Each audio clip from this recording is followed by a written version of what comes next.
বদরের ময়দানে এই পাশে কোরাইশ, এই পাশে মুসলমানেরা। বিশ্বনবী জালাময়ী ভাষণ দিলেন, তোমরা দেখতে পাচ্ছ এটা বদরের ময়দান না, এটা আল্লাহর জান্নাত, ওই জান্নাতের দিকে ছোট।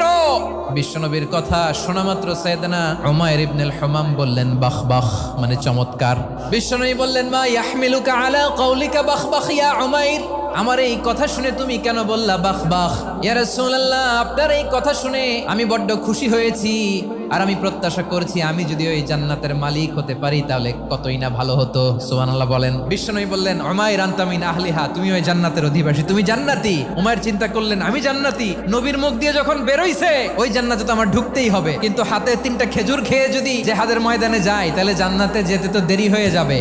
এই চিন্তা আসা মাত্রই খেজুর 3টাকে তিনি ছুঁড়ে মারলেন, তলোয়ার বের করে আল্লাহু আকবার বলে বদরের ময়দানে ঝাঁপিয়ে পড়লেন। আল্লাহর শত্রুদেরকে কচুকাটা করে এক পর্যায়ে শাহাদাতের সুধা পেয়ে নিজেও জান্নাতি হয়ে গেলেন। পড়েন সুবহানাল্লাহ।